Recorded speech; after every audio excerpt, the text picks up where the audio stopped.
నమస్తే welcome to YoYo TV. Telangana BJP లీడర్ల మధ్య అంతర్గత పోరు తగ్గలేదా అంటే పార్టీ వర్గాల నుంచి అవుననే సమాధానం వినిపిస్తోంది. అది కూడా ఇద్దరు సీనియర్ నేతల మధ్య ఉండటం రాజకీయంగా సంచలనంగా మారింది. లోక్సభ ఎన్నికల వేళ ఇది మరింత ముదురుతోంది. ఆ ఇద్దరు నేతలు ఎవరో కాదు, బండి సంజయ్, ఈటెల రాజేందర్లు. అసెంబ్లీ ఎన్నికల్లో ఓటమి తర్వాత ఈ ఇద్దరు నేతలు ఎడముఖం పెడముఖంగానే ఉన్నట్టు సమాచారం. ఇటీవల బండి సంజయ్ హుజూరాబాద్ నియోజకవర్గంలో తరచుగా పర్యటిస్తూ పార్టీ శ్రేణులను పార్లమెంటు ఎన్నికలకు సమాయత్తం చేస్తున్నారు. అయితే సంజయ్ టూర్లో ఎక్కడా ఈటెల కనిపించకపోవడం ఆసక్తికరంగా మారింది. పల్లెనిద్ర పేరుతో ఓ రోజంతా బండి హుజూరాబాద్ నియోజకవర్గంలో ఉన్నారు. ఆ తర్వాత అయోధ్య చిత్రపటాల పంపిణీ అని మరో రోజంతా అక్కడే తిరిగారాయన. అయినా ఈటెల అటువైపు వెళ్లలేదట. అంతేకాదు, ఆయన వర్గంలోని నేతలెవరూ ఆ కార్యక్రమాల్లో పాల్గొనలేదు. ఈటెల పార్టీలోకి రాకముందున్న నేతలతోనే సంజయ్ తన కార్యక్రమాలను చేశారు. అయితే పర్యటన వివరాలు కానీ ఆహ్వానాలు కానీ తమకు లేకపోవటం వల్లే వెళ్లలేదని ఈటెల వర్గం చెబుతున్నారు. మరోవైపు వరుసగా 20 ఏళ్ల పాటు నియోజకవర్గాన్ని అంటిపెట్టుకుని ఉన్న రాజేందర్ ఓడిపోయాక హుజూరాబాద్ వైపు చూడలేదన్నది లోకల్గా వినిపిస్తున్న టాక్. తొలుత కరీంనగర్ లోక్సభ సీటుపై కన్నేసినా అది కుదరకపోవడంతో మల్కాజ్గిరిపై మనసు పారేసుకుంటున్నారని, అందుకే ఈటెల హుజూరాబాద్ వైపు రావటం తగ్గించేశారన్న టాక్ నడుస్తోంది. అయితే సంజయ్ హుజూరాబాద్ పర్యటన కంటే ముందే పార్టీ అగ్రనేత అమిత్ షా, కిషన్ రెడ్డి సమక్షంలోనే ఇద్దరిని పిలిచి క్లాస్ పీకారట.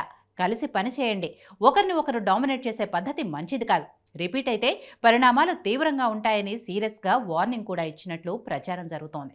సమావేశం తర్వాత ఇద్దరూ కలిసి ప్రెస్ మీట్ పెట్టి మాట్లాడామని షా చెప్పినా వినకుండా సంజయ్ అక్కడి నుంచి వెళ్లిపోయారట. అప్పటి నుంచి ఇద్దరి మధ్య విభేదాలు మరింత తీవ్రమైనట్టు సమాచారం. అసెంబ్లీ ఎన్నికల్లో ప్రత్యర్థులతో కుమ్మక్కై తనను సొంత పార్టీ వారే ఓడించారని సంజయ్ చేసిన వ్యాఖ్యలు ఈటెలను ఉద్దేశించినవేనన్న గుసగుసలు వినిపిస్తున్నాయి.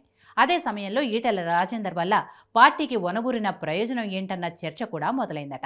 ఆయన వ్యక్తిగత పోకడలు పార్టీకి నష్టం కలిగిస్తున్నాయని, ఆయన వల్ల క్రమశిక్షణ తప్పుతోందన్న ప్రచారాన్ని సంస్థాగత స్థాయికి తీసుకెళ్తోందట ఆయన వ్యతిరేక వర్గం. ఈ పరిస్థితిలో ఈసారి హుజూరాబాద్ సెగ్మెంట్ పరిధిలో తన ఓటింగ్ తగ్గకుండా సంజయ్ ముందు నుంచే జాగ్రత్త పడుతున్నట్టు తెలుస్తోంది.